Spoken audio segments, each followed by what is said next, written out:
Hola, buenos días. ¿Cómo están? Espero que estén todos bien. Quiero aprovechar esta mañana de sábado para cumplir con la promesa que había hecho de complementar algunos aspectos de la clase anterior que nos habían quedado pendientes entre las preguntas, las intervenciones, los comentarios que ustedes fueron haciendo y los intercambios. Se nos fueron quedando atrás algunos eh, cabos sueltos en referencia a la Guerra Fría que me gustaría, dadas las circunstancias, eh, no dejar del todo pendientes. Por lo menos siempre en este mismo estilo, tratar de introducirles a ustedes algunas ideas que les permitan eh, guiarse mejor en la lectura que con el tiempo pueden ir haciendo respecto a estas temáticas, ¿no? De modo que mi punto de partida para esta intervención, que espero que no sea muy larga según la tengo planificada, es complementaria y trata de recoger algunas piolas o algunos hilos que nos quedaron sueltos en la vez pasada y quiere ser sobre todo una invitación a la lectura, una guía para la reconstrucción crítica de este proceso. Estuvimos hablando, por supuesto, de la Guerra Fría, estoy hablando de la Guerra Fría, hicimos distintos enfoques, algunos más conceptuales, otros más narrativos, otros más analíticos, críticos, siempre apoyados en la historiografía. Ahora me propongo examinar el mismo problema, pero desde el final de la historia, ¿verdad? A veces mirar un proceso de estas características eh, desde su final, desde su desenlace, nos ayuda a reconstruir no solo el desenlace propiamente dicho, sino también la naturaleza del proceso completo, ¿verdad? Estudiando a veces el final, eh, estamos en condiciones, en mejores condiciones, de reconstruir las líneas de más larga duración. Acá tenemos como una ventaja, la ventaja de la historiografía, sobre los actores de la época, sobre los testigos, sobre quienes participaron de manera más activa y directa, o incluso de quienes vieron y analizaron el proceso, no bien se iba desencadenando, ¿verdad? Nosotros tenemos la ventaja de la diferencia, ¿verdad? De, eh, de la perspectiva histórica. Es algo bastante lógico y bastante conocido, digamos, ¿verdad? Me voy a apoyar en todo esto en textos bastante clásicos, como el publicado por la Universidad de Oxford, sobre todo el de Gaddis, en el tomo 2 de la historia de la Guerra Fría, esta que está en inglés, ¿verdad? O los textos que son un derivado de esta matriz, ¿verdad? De Loeffler o de Subok o de Arne Westad, todos los cuales hemos mencionado en instancias anteriores, ¿verdad? Para observar este momento de desenlace de la Guerra Fría, eh, hay muchos autores que convienen en identificar la década del 80 como una década clave, desde la cual o a partir de la cual mirar todo el proceso, ¿no? Si uno lo piensa en perspectiva, efectivamente tiene que reconocer que en 1980, 81, la Unión Soviética, que va a ser quien pierde este conflicto, tenía muchos adversarios, muchos enemigos, para plantearlo en los términos de la época, ¿verdad?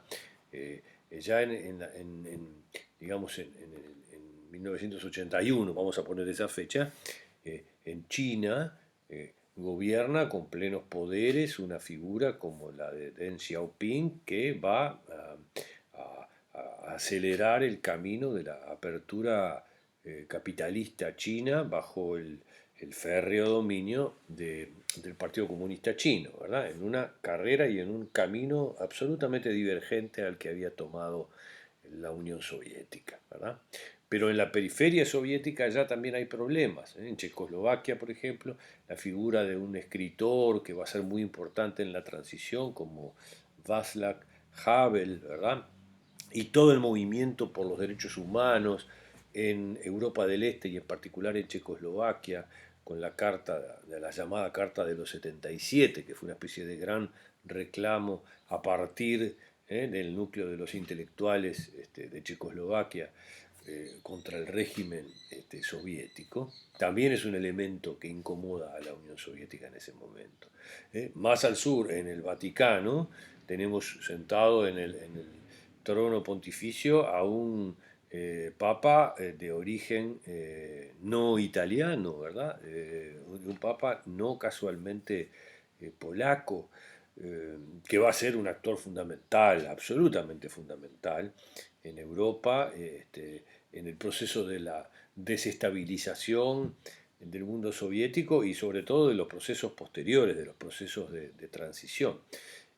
Y que además va a apoyar de manera notoria la movilización social y sindical que en la propia Polonia conduce un dirigente sindical de primer nivel, católico, ¿verdad? Como fue Lech Walesa, ¿verdad? Y los sindicatos de los astilleros, ¿verdad? De Polonia. Digamos, Polonia se transforma en una suerte de emblema del comienzo de una crisis o de una transición para la hegemonía soviética. Eso mirando solamente la periferia, ¿verdad? Después, en Gran Bretaña, ya tiene plenamente afirmada la figura y el liderazgo que trasciende a Gran Bretaña de Margaret Thatcher, que coincide con el liderazgo de Ronald Reagan en Estados Unidos, esa dupla que vuelve a colocar el paradigma del libre mercado o del liberalismo económico, que algunos llaman neoliberalismo, ¿verdad? El paradigma del libre mercado después de tantas décadas de economías dirigidas, ¿verdad? O dirigistas. En el caso de Gran Bretaña, eso va a generar, entre otras cosas, una modificación de las pautas económicas y de las regulaciones, y en principio un desempleo que bate récord en la historia británica. En el caso de Reagan, algo parecido para la economía americana, pero además una posición diferente respecto a la Guerra Fría. Esa idea de Ronald Reagan de enfrentar al enemigo y terminar con la política de avenimiento o de contención. Las cosas no van a salir así, por lo menos al final, pero de todos modos estos dos portadores son como un símbolo de esa época de transición.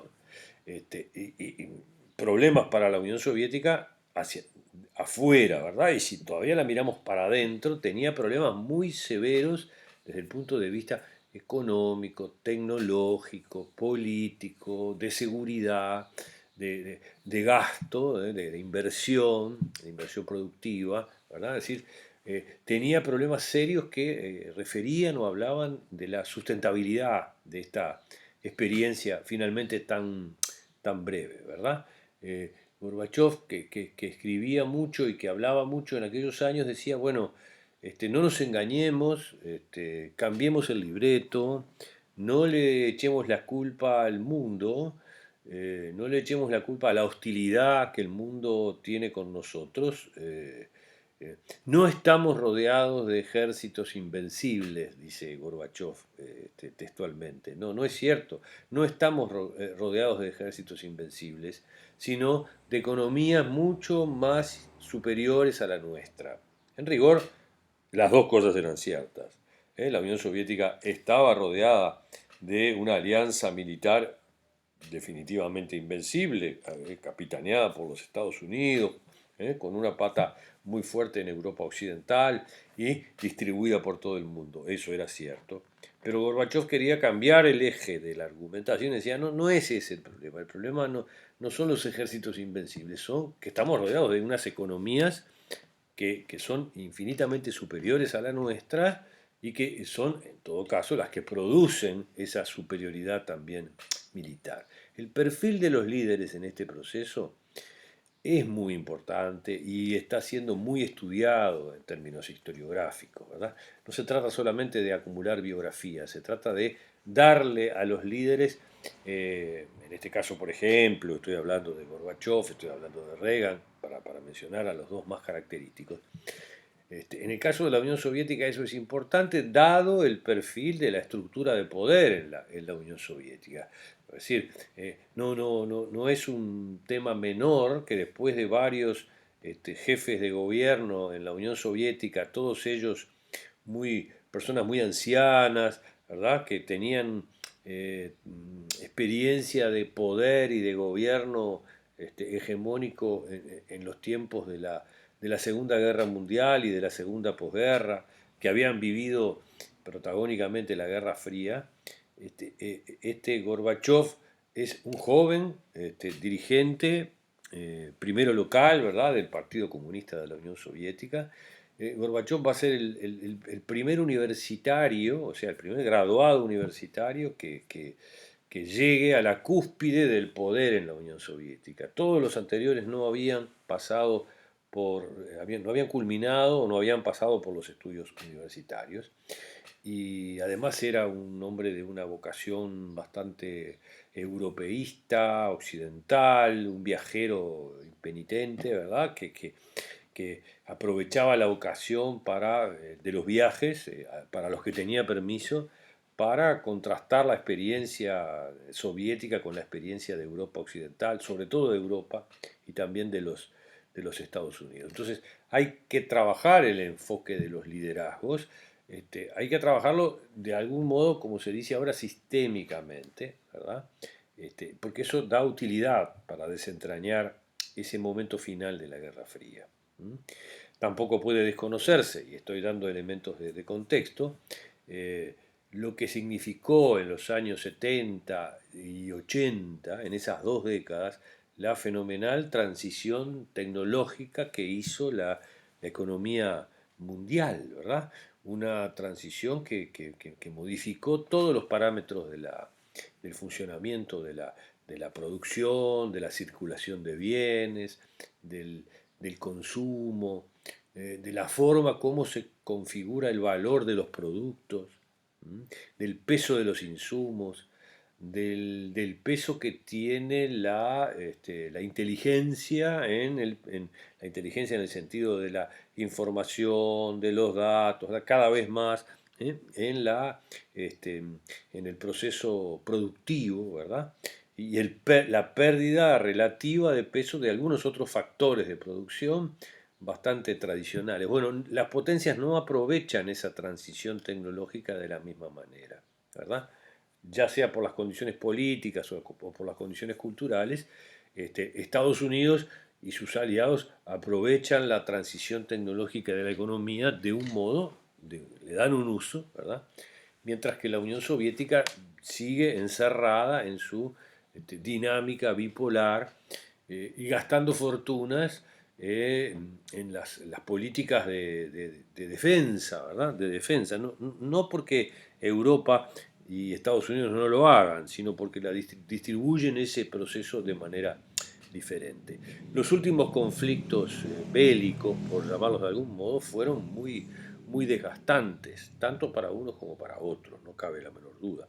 Podríamos mencionar lo que significó para la Unión Soviética y después para Estados Unidos la intervención, la invasión y la intervención en Afganistán, que fue absolutamente ruinosa desde todo punto de vista.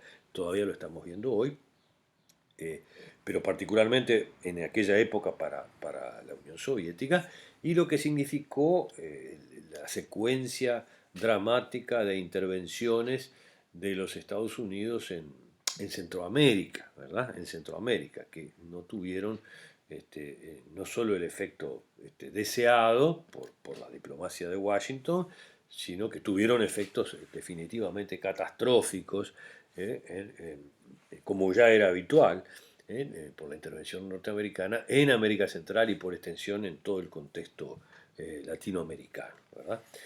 Estos parámetros nos llevan bueno, a seguir avanzando en la cuestión de la finalización de la guerra, eh, y me gustaría brevemente hacer alusión a este tema del enfoque sistémico de los liderazgos, ¿verdad? Tomando como base la literatura que conocemos sobre el tema, ¿verdad? Primero decir que la Guerra Fría,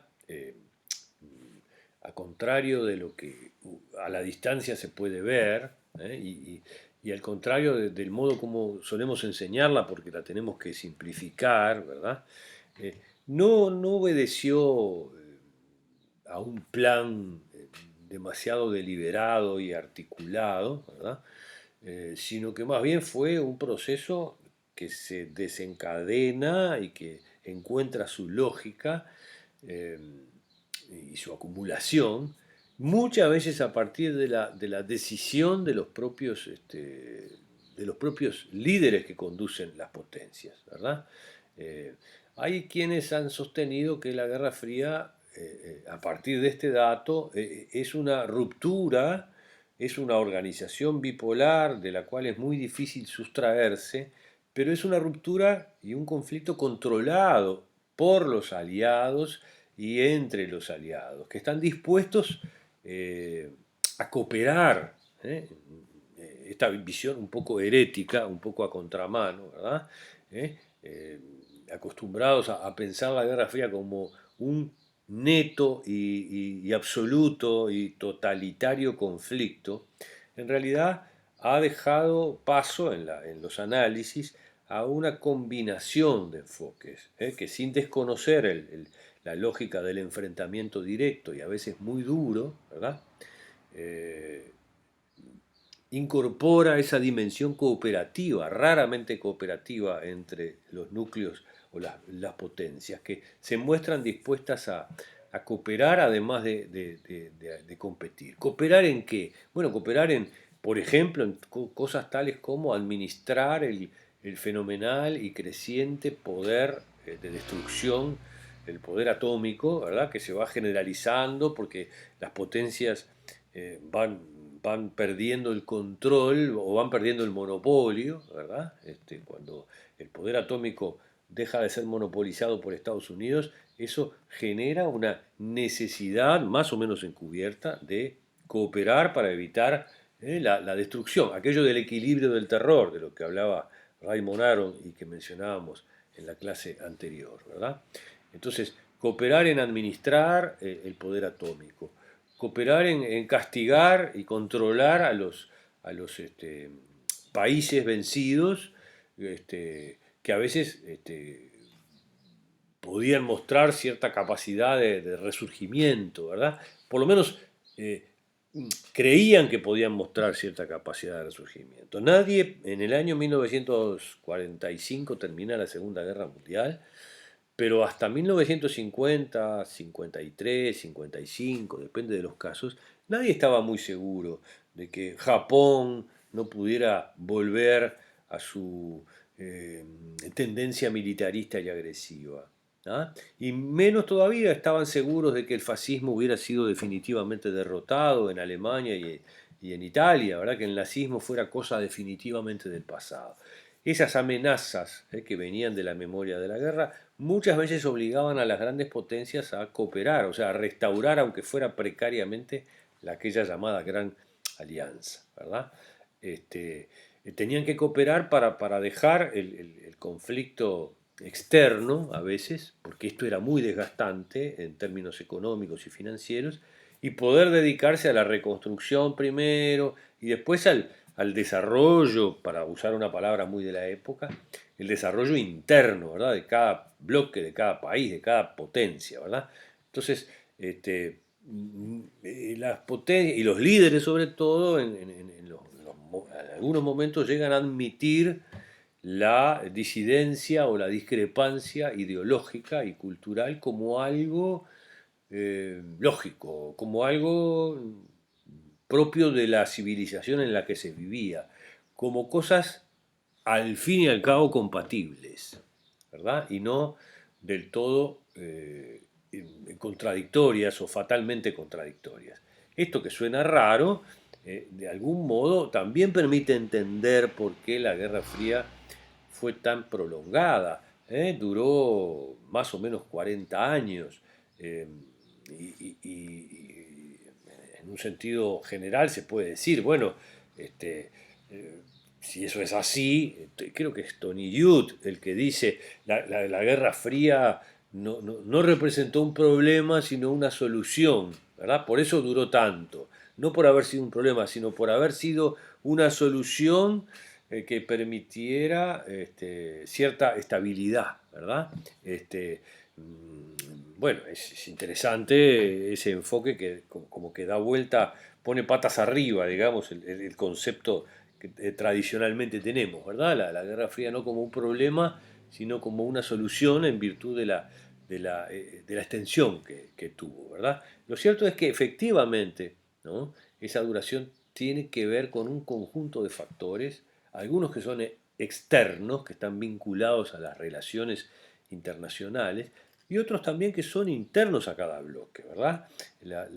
Había muchos interesados en la duración del conflicto, la extensión del conflicto, ¿verdad? Uno podría decir, bueno, las tradicionales carreras armamentistas sostienen ese conflicto, bueno, relativamente, ¿verdad? La opinión pública es importante para muchos historiadores que han investigado este tema, a través de la opinión pública como un concepto bastante nuevo, ¿verdad?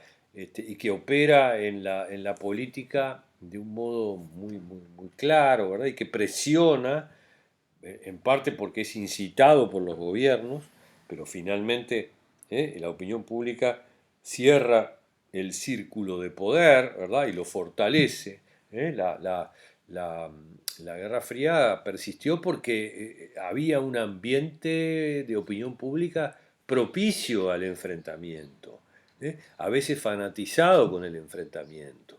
¿Mm? Lo mismo ocurre con las burocracias políticas, administrativas, militares, ¿verdad? Que están efectivamente interesadas en reproducirse, como toda burocracia, en función de una agenda de temas y de trabajos, para los que la Guerra Fría es el enfrentamiento, digamos, es un dato clave. Y bueno, también los clientes, los proveedores, las empresas, es decir, hay entonces actores que fortalecen y reproducen una dialéctica interna favorable al conflicto y por lo tanto a su prolongación, ¿verdad? Los, los líderes funcionan, cuando digo los líderes y los liderazgos, me refiero a eso, ¿verdad? Los liderazgos funcionan y no pueden hacer lo que quieren, no pueden hacer lo que se les antoja. ¿Mm? El liderazgo no se define por la omnipotencia, sino por la capacidad de interpretar ciertas coyunturas, ciertos condicionamientos y moverse adentro de ellos, ¿verdad? Y eventualmente cruzar la barrera, innovar, hacer algo nuevo, ¿verdad? Los líderes estaban atados por todas estas restricciones, ¿eh? Y eran más líderes cuanto más conocían los riesgos y las oportunidades a los que se enfrentaban, y cuanto mejor resolvían la tensión entre la política interna, las exigencias de la política interna del bloque, y la política exterior o los desafíos de lo exterior, ¿verdad? Este, en algún momento de esta historia uno podría llegar a la conclusión, como dicen algunos, ¿verdad? Que bueno, tuvo que aparecer allí un Mikhail Gorbachev, el joven dirigente soviético, para reformular la naturaleza de la amenaza de la decadencia, ¿verdad? Y empezar a hablar, Gorbachev, de la resurrección, ¿verdad? De la reforma interna del país. ¿Mm? Mucho antes de hablar de oportunidades en el extranjero. O sea, tuvo que aparecer un Gorbachev que dijera el problema es nuestro y no es de afuera. ¿Ah?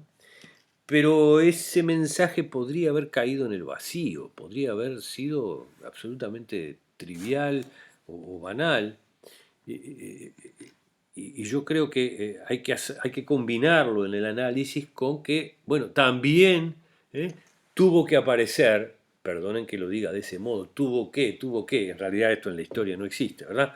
Pero bueno, tuvo que aparecer un Gorbachev este, dispuesto a pensar que los problemas no estaban tanto afuera como adentro de la Unión Soviética, y al mismo tiempo tuvo que encontrarse con un Ronald Reagan eh, que enmarcó, le dio un lugar a esa retórica de Gorbachev, y empezó a hacer concesiones, ¿verdad?, al rival, en la medida que estaba convencido de que esas concesiones no comprometían la hegemonía norteamericana global, ¿verdad? La hegemonía o el dominio norteamericano global. Alemania nunca dejó de ser un eje de ese conflicto, ¿verdad? Y su división, de la que ya hablamos en la clase pasada, es una clave para entender el desenlace de este proceso que había tenido un hito ya en el año 1975 con los acuerdos de Helsinki, ¿verdad? Que dejo para ustedes el estudio, que de algún modo significaba una distensión o un aflojamiento de la presión militarista, por lo menos para el bloque occidental liderado por Estados Unidos, ¿verdad? De todos modos, los años 60 y los años 70, que son los años previos a la década fatal del 80, ¿verdad? Fueron años extraños porque de alguna forma parecieron ambientar la idea de que se podía ganar la Guerra Fría. Es decir, la idea de cada uno de los bloques, ignorantes del contexto, pensaban o llegaban a pensar de que la Guerra Fría era ganable por cada uno de ellos, ¿verdad? Y eso alejó de algún modo las políticas de contención, aquellas de las que habíamos hablado, y agravó las tensiones entre las potencias, ¿verdad? La década del 60 y la década del 70. Pasaron otras cosas que también ayudan a comprender el asunto, ¿verdad? Pasaron cosas importantes en el tercer mundo, ¿verdad? Hubo de algún modo un aumento de la capacidad militar soviética sobre la zona del tercer mundo que alimentó esa expectativa de victoria. Hubo importantísimos avances del Partido Comunista, de la Unión Soviética y de los comunistas en los países africanos recién independizados, o una mayor presencia en la zona del sudeste asiático, incluso del Golfo Pérsico, que hicieron pensar que el comunismo no perdía la batalla, sino que avanzaba, ¿verdad? Sobre todo con la agitación en el tercer mundo. Esto coincide con que en el año 1973 el ciclo de la economía capitalista sufre un impacto muy fuerte, una crisis muy fuerte, de las más fuertes del siglo, ¿verdad? La crisis del 73, que, bueno, sería muy largo de recordarla ahora, pero tiene que ver con la crisis de petróleo, tiene que ver con el incremento fenomenal de la factura petrolera para las economías, no solo las economías productoras, también obviamente las economías consumidoras e importadoras netas de petróleo, ¿verdad? Con una modificación radical de la tasa de beneficio de las empresas, con una caída de las ganancias que obliga a ciertas decisiones estratégicas, algunas de ellas de relocalización de las industrias, con una crisis del dólar que venía de atrás y que es muy importante, que culmina con la inconvertibilidad del dólar, ¿verdad? Que es un factor absolutamente crucial en el proceso económico y financiero del mundo. La vez pasada yo les mostraba las tapas de la revista Time, ¿verdad? Que un poco era testigo de la agenda global. Y hay una tapa de la revista Time del año, justamente del año 73, no me acuerdo ahora el mes, cuyo título era ¿Puede sobrevivir el capitalismo? Vean la pregunta que se hacía en la revista Time, ¿ah? Para recuperar un poquito de contingencia histórica en lo que estamos diciendo, porque ya sabemos cómo terminó el asunto, pero no era esa la percepción que tenían quienes vivían en las élites que marcaban un poco la agenda de la época. ¿Puede sobrevivir el capitalismo? Esa pregunta llegó a la estatura de una tapa de una revista formadora de opinión, ¿no? Que es de algún modo este, indicativa de lo que estamos diciendo, ¿verdad? Bueno, todo esto radicalizó las posiciones, ¿verdad? La expectativa imperial de la Unión Soviética incluso llegó a fortalecerse cuando se terminaron las dictaduras de la península ibérica, la de España y Portugal, y cuando creyeron los soviéticos de que había cierta perspectiva insurreccional en África e incluso en América Latina, ¿verdad? Esto hizo posible algunos cursos de acción, que sería largo ahora explicar, pero que fogonean esta última etapa de la Guerra Fría, ¿verdad?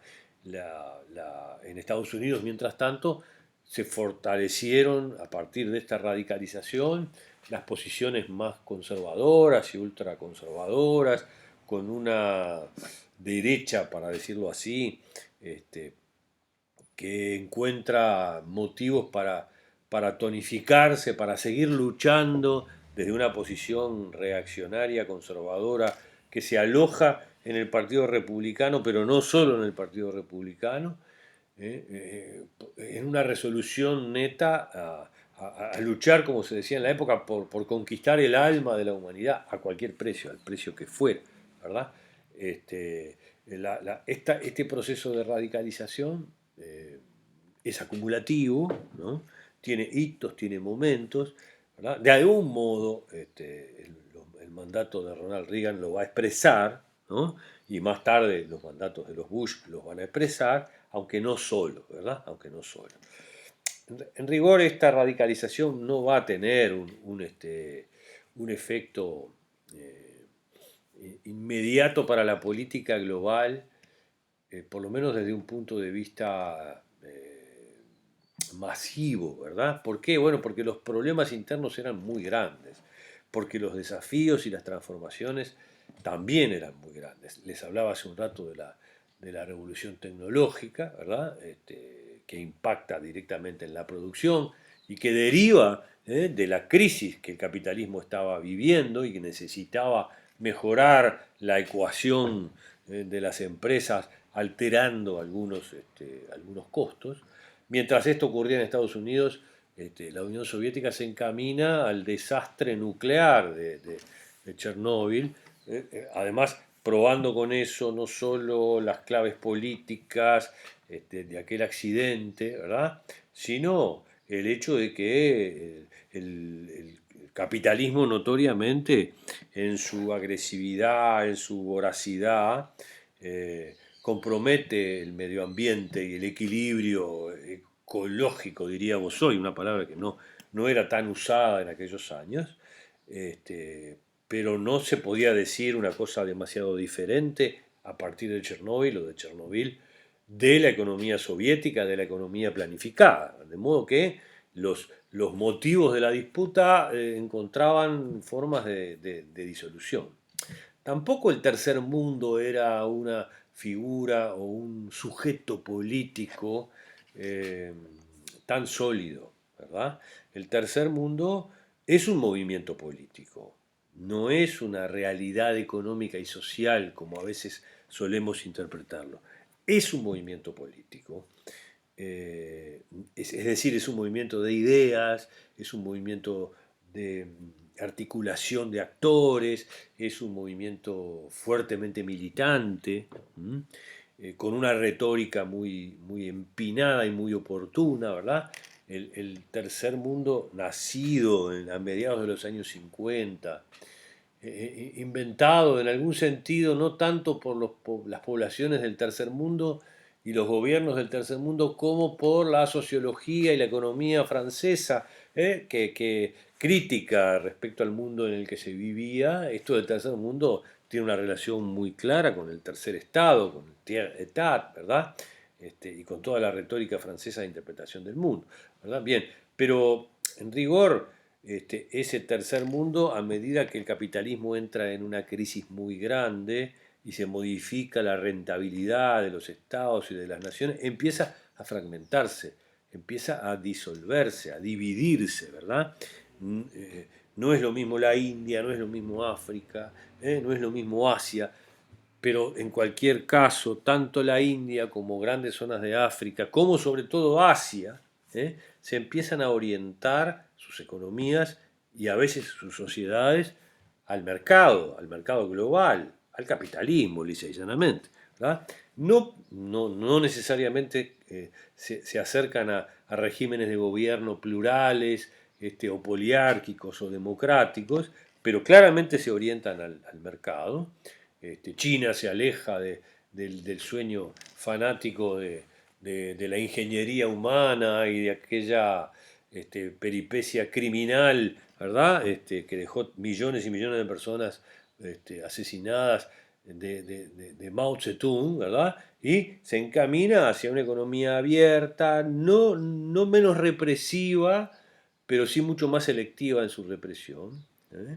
Y los países del tercer mundo empiezan a dispersarse. Los países, por ejemplo, que vivían de la renta petrolera en el Oriente Medio, incrementan fenomenalmente su renta, su ingreso bruto, ¿verdad? E incluso su ingreso per cápita, aunque esto no supone niveles de desarrollo, sí supone una dispersión de intereses y de rentabilidad. América Latina, por otro lado, hace otro camino, ¿verdad? De modo que ya no podemos hablar en los años 80 de, del tercer mundo más que como el recuerdo de un momento del mundo más pobre, ¿verdad? En el contexto de la Guerra Fría, ¿verdad? Es decir, han cambiado muchas cosas, han cambiado tanto adentro de los países como entre los países, ¿verdad? Eh, Cuando uno piensa, bueno, en cómo terminó esta historia, yo no puedo hacer un relato, ¿verdad? De esta peripecia, de cómo implota, se usa esa expresión, ¿verdad? Cómo implota la Unión Soviética, eh, cómo se van hundiendo las instituciones soviéticas, particularmente las rusas, y cómo se va saliendo del carril soviético toda Europa del Este sucesivamente, y de un modo, sacando alguna excepción, bastante incruento, bastante tranquilo, bastante pacífico, por llamarlo de algún modo, ¿verdad? Este, mm, Hay quien ha escrito, por ejemplo, un autor como Loeffler lo argumenta con bastante exhaustividad, ¿eh? Un argumento de corte político, casi politológico, ¿verdad? Él dice, bueno, en una democracia consolidada, estable, acumulada, ¿verdad? Eh, que Rusia obviamente no tenía, ¿verdad? En una democracia consolidada es posible que Mikhail Gorbachev no hubiera podido llevar a la práctica algunos de los cambios políticos, económicos, institucionales que llevó a cabo. ¿Ah? ¿Por qué? Porque hubiera enfrentado o habría tenido que enfrentar una resistencia enorme a esos cambios. De haber estado al frente de un gobierno más democrático, más plural, más lleno de contrapesos, Gorbachev no hubiera podido dar demasiados pasos reformistas, ¿verdad? No habría eh, podido seguir adelante, además, si no hubiera encontrado en Washington, en los Estados Unidos, alguien que estuviera dispuesto a escucharlo, a darle interlocución, incluso contra sus propios consejeros, ¿verdad? Porque Reagan de algún modo se soltó, esto suele pasar en estos momentos de transición, ¿verdad? No le hizo caso, no le dio bola a los consejeros, hasta cierto punto, y armó un diálogo bilateral con Gorbachev, que era lo que Gorbachev precisaba porque no podía descansarse en una política democrática en su país porque no lo había, ¿verdad? Es decir, de haber habido una democracia consolidada o de haber habido intereses contrapuestos más institucionalizados, eh, el liderazgo de Gorbachev no podría haberse desplegado como se desplegó, ¿verdad? Este, o sea, esto es una cosa muy interesante para el momento que estamos estudiando, ¿verdad?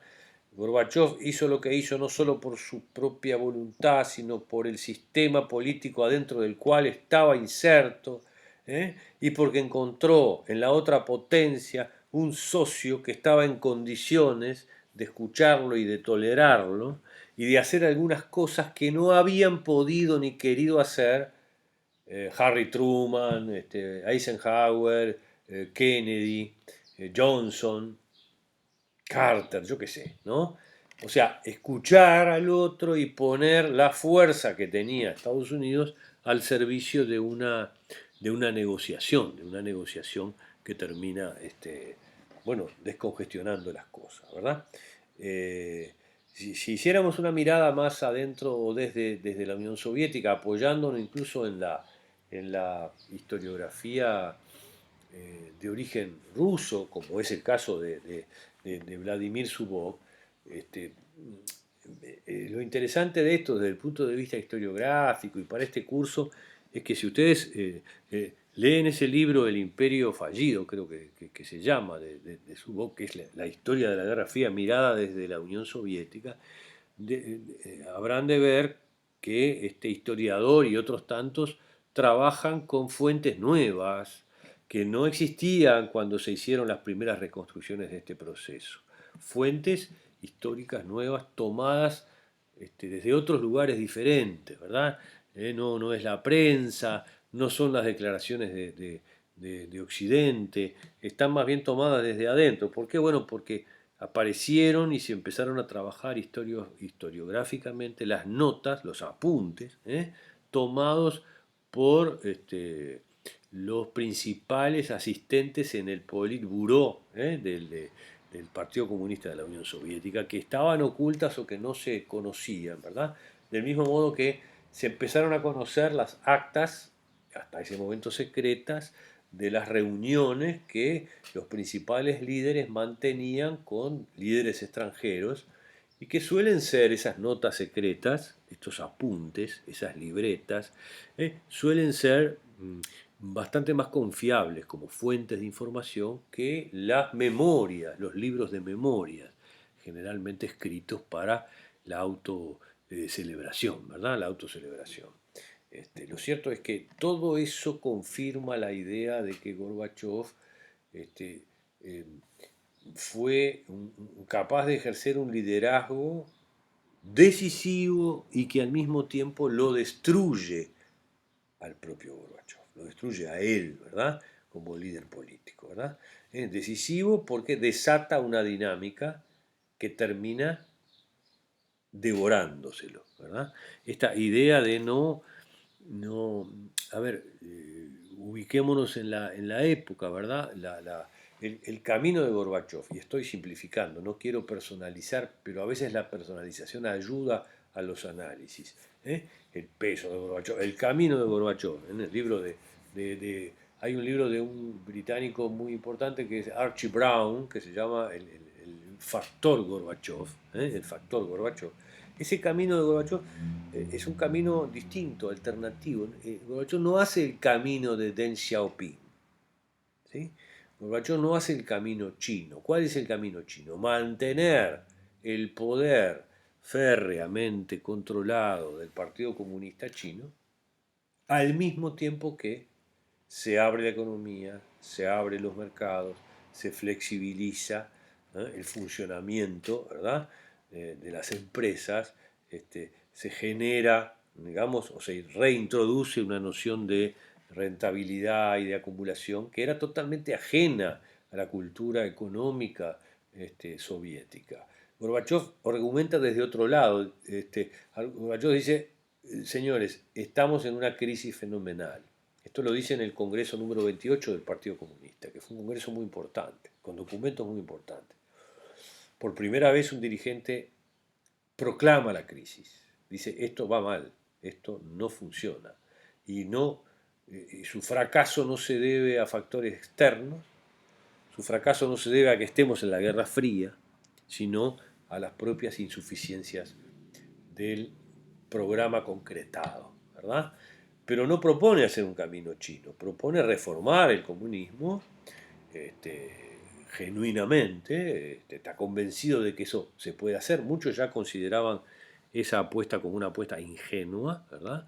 Pero Gorbachev parece genuinamente convencido de que es posible reformar al comunismo, orientarlo hacia el mercado, por un lado, y orientarlo hacia ciertas libertades políticas que permitan, de algún modo, eh, instaurar un régimen de naturaleza diferente. Esta cosa del socialismo de mercado, que nunca supo nadie qué quería decir, pero que ya tenía antecedentes en los años 60, en cierto reformismo que se había insinuado en la Unión Soviética, con economistas como Lieberman, como Trapezhnikov, ¿verdad? Que habían quedado por el camino y habían sido finalmente reprimidos, ¿verdad? Bueno, de alguna forma Gorbachev vuelve a esa senda, ¿eh?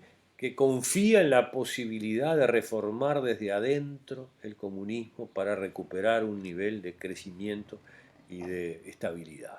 Incluso tomando como inspiración a Lenin para desarrollar una contraimagen respecto a Stalin, ¿verdad?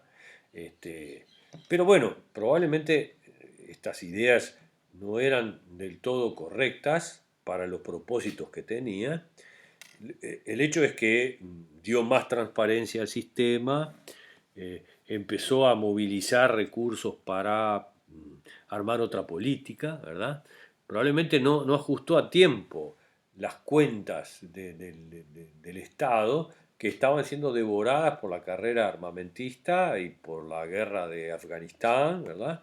Este, y de algún modo hay quien dice que esta idea de la perestroika y la glasnost, es decir, la transparencia y la reforma, fueron planteadas, entre otras razones, no solo para reformar al socialismo y hacerlo viable, sino también para aliviar las cuentas fiscales muy cargadas por el compromiso de la guerra.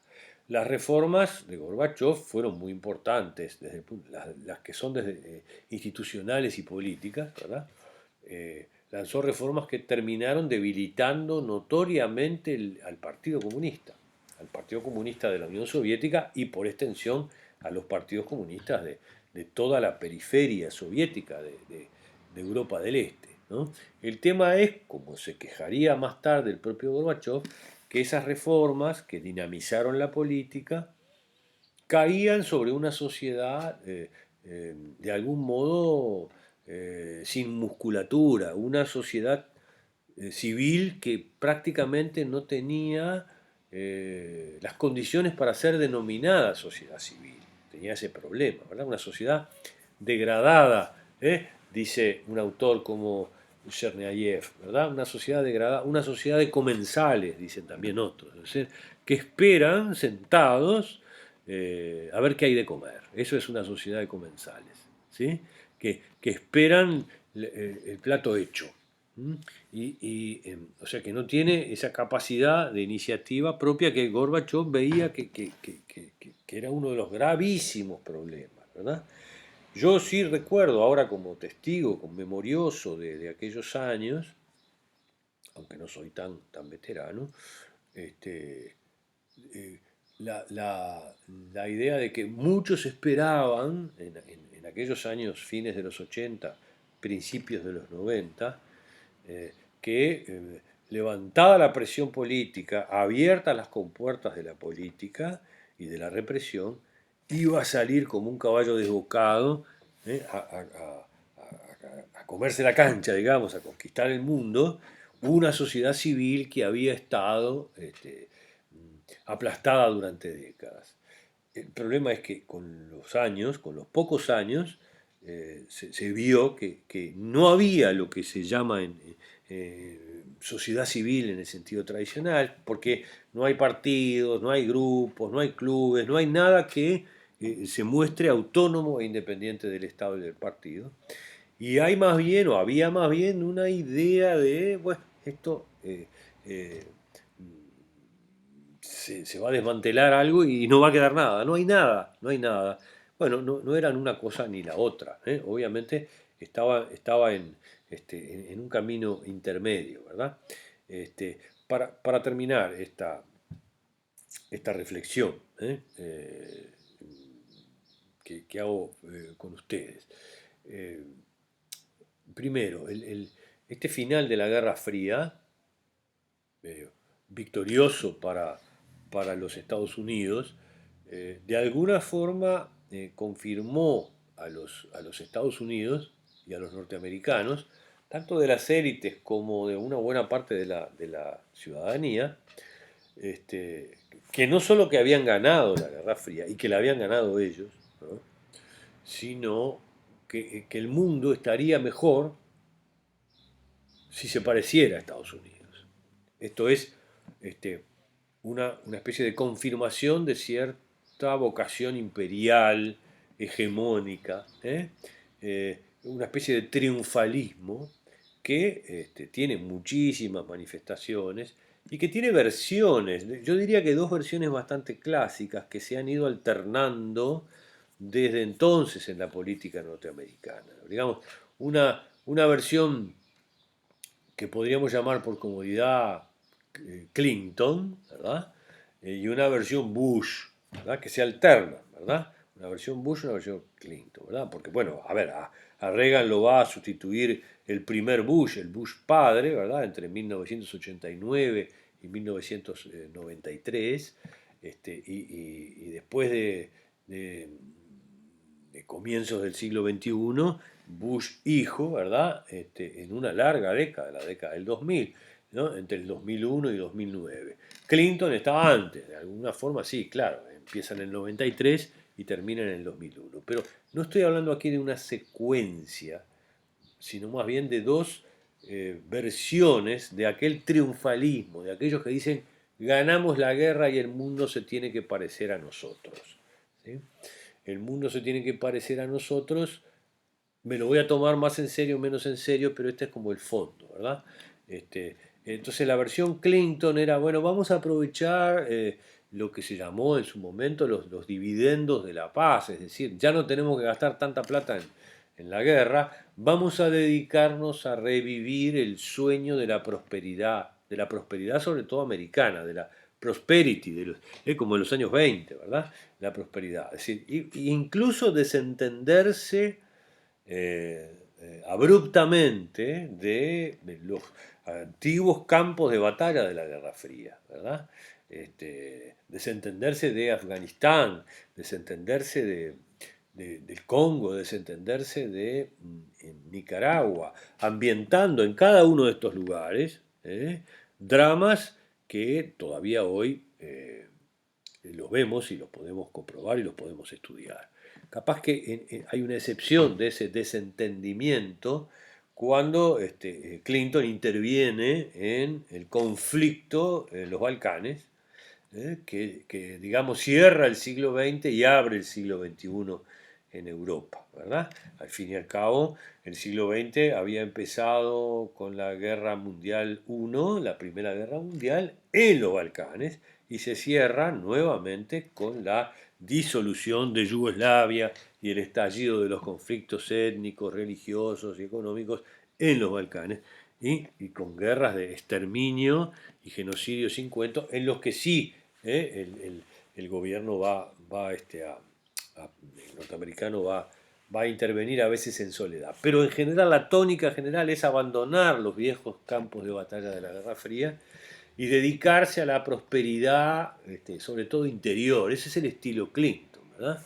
El estilo Bush o de los Bush es, no, ganamos, el mundo es unipolar, tiene un solo polo, aprovechemos para apretar el acelerador contra lo que queda de los enemigos, y va a ocupar Afganistán, va a ocupar Irak, en una estrategia sin sentido en términos de la propia tradición norteamericana, porque tanto Afganistán como Irak, y esto lo estamos viendo ahora, ¿verdad?, eran una suerte de colonias sin el marco del colonialismo tradicional, una especie de colonia sin sentido, sin sustento, sin futuro, ¿no?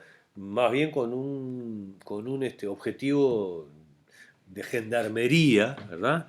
Que en ningún caso probó su capacidad de neutralizar la conflictividad en esa zona del mundo como lo sabemos, ¿verdad? Pero lo que quiero decir es que Estados Unidos, bueno, por supuesto, estos dos estilos están cortados por los atentados del 11 de septiembre, en Nueva York y en Washington, que de algún modo reorganizan toda la agenda y reorganizan o rearticulan los ejes de la política global, pero que tienen continuidad con algunos elementos de la Guerra Fría. Lo que quiero decir, como dicen muchos autores, acá estoy recordando a Arne Oster, ¿verdad? Que Estados Unidos no tuvo un momento o una fase de revisión interna, de introspección, de decir qué nos ha pasado. Capaz que el triunfalismo diseminó una conducta muy lejana a cualquier revisión interna, a cualquier revisión interior, ¿verdad? No hubo una introspección al estilo Gorbachev. Decir, bueno, a ver, ¿por qué estamos mal? ¿Qué nos ha pasado? ¿Será tema nuestro más que del mundo? Todo lo contrario, Estados Unidos retomó su destino imperial, su destino manifiesto, como se decía antes, imperial. Y eso, digamos, agravó todas las aristas de las cuales podemos estar reconstruyendo ahora, ¿verdad? Este, y yo creo que eso se ha demorado más de la cuenta, según muchos observadores. La experiencia del gobierno Trump y sobre todo el modo como termina el gobierno Trump con los atentados al Congreso, al Capitolio, a la institucionalidad, con la negación de la legitimidad del adversario. O sea, eso es un cambio de paradigma de la política interior norteamericana que va a tener una consecuencia global muy, muy importante. Bueno, pero no me quiero ir del tema, solo digo que la política norteamericana mirada desde adentro no tuvo aquel esfuerzo de introspección que sí tuvo la Unión Soviética de Gorbachev.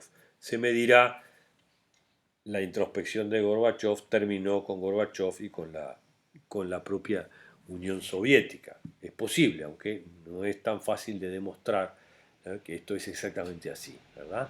Estados Unidos no supo aprovechar los aprendizajes que le permitieron ganar la Guerra Fría. Es decir, no supo colocarse en la perspectiva del avance tecnológico, del crecimiento económico, de aquella voluntad negociadora que fue algo que se fue aprendiendo, ¿verdad? Tampoco supo ver, esto lo está pagando ahora, ¿no? Lo está pagando ahora. Tampoco supo ver que había ganado la Guerra Fría, pero que el mundo era mucho más multipolar, mucho más competitivo, mucho menos unipolar de lo que suponía y de lo que probablemente deseaba, ¿verdad? Estados Unidos ignoró que había otros beneficiarios de la Guerra Fría en su propio bando que habían pegado unos saltos descomunales en su desarrollo económico, tecnológico, su integración social, su personería internacional. Tales son los casos de Japón y de Europa Occidental, que habían hecho un proceso bajo el paraguas protector de Estados Unidos y de la OTAN, pero que habían desarrollado un perfil económico, productivo, comercial, financiero propio, que producía mucha estabilidad y que sobre todo despolarizaba o hacía al mundo menos unipolar de lo que los norteamericanos habían pensado con la victoria, ¿verdad? Y por otro lado, bueno, el desarrollo impresionante de China, ¿verdad? Con tasas de crecimiento que todavía estamos viendo y que dejaron allí planteado a un actor de la política mundial que eh, también reformulaba los términos del conflicto internacional, ¿verdad?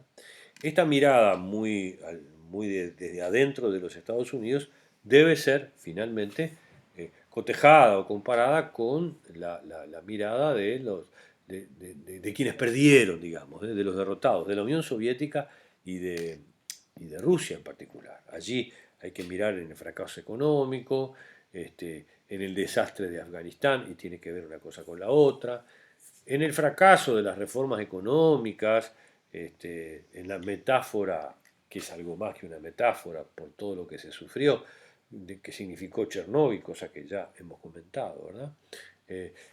Aquella rápida desestructuración del mundo de Europa del Este, ¿verdad?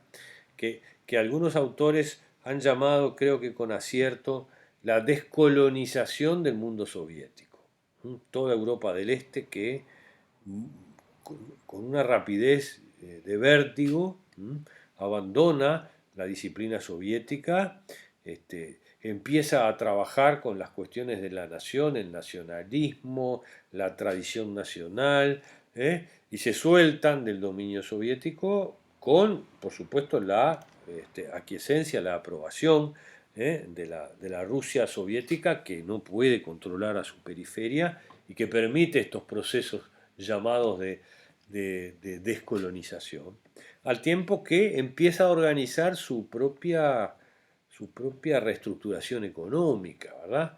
La reestructuración económica de Rusia, que es realmente dramática, porque allí se produce el, lo que se ha dado en llamar el robo del siglo, ¿verdad? El robo del siglo. Es decir, mientras el Estado comunista, socialista se desmantelaba, ¿no?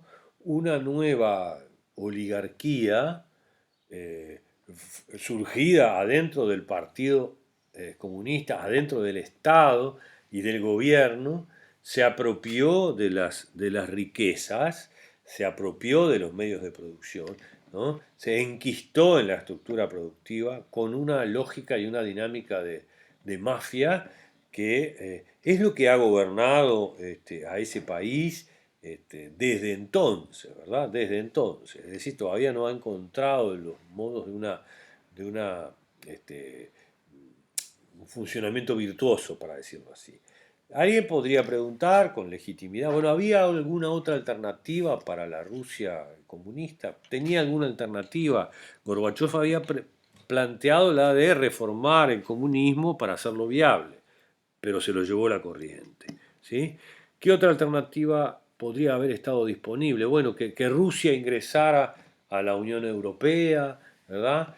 Tal vez a la OTAN, pero ese era un proceso para el cual no había tiempo, ¿verdad?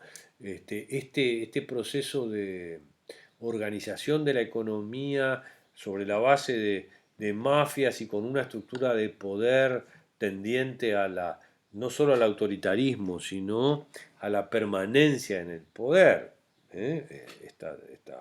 esta persistencia de Vladimir Putin en ese sentido, o sea, todo lo que pasa después de Yeltsin, ¿no? Es más o menos lo mismo, es más o menos lo mismo. La vocación de Putin es una vocación nuevamente imperial, pero sobre otras bases doctrinarias, ideológicas, ¿verdad? Como les decía el otro día, habla de Eurasia, ¿sí? Aspira con fundamentos autoritarios, conservadores, a veces incluso de origen fascista, ¿verdad? De los años 20, con autores que hablan de ese tema, ¿verdad? Nacionalista, a veces antiglobalista, bueno, sería largo de explicar, ¿verdad? Eh, es un dato nuevo. Y acá pasaron muchas cosas, ¿verdad? Los países de Europa del Este, o en los países de Europa del Este, la, la- lo que se llama la ultraderecha política es muy fuerte, ¿verdad? Es muy fuerte electoralmente, ¿sí? Eh, en la propia Rusia, bueno, hay una encuesta que salió hace no mucho tiempo, ¿verdad? La mitad de los rusos encuestados acerca de los líderes, dice, bueno, pone primero en las encuestas de simpatía, para decirlo así, a Leonidas Brezhnev, uno de los últimos secretarios generales de la Guerra Fría clásica, ¿verdad? Pone, pone por supuesto a Lenin, pone más arriba a Stalin, ¿verdad? Eh, y refiero a los líderes históricos, ¿verdad? Y pone último, en los últimos lugares, al final de la lista de sus preferencias, a Mikhail Gorbachev, a quien se lo llevó la corriente, ¿verdad? De la cosa. Bueno, este, eran estas cuestiones que para un sábado de mañana eh, ya lucen como demasiado. Espero que lo puedan escuchar cuando tengan el tiempo, y espero que no sea ahora, ¿verdad? O en un rato. Y nos vemos el martes que viene, para la última clase, ¿sí? Así que bueno, que pasen bien. Muchas gracias.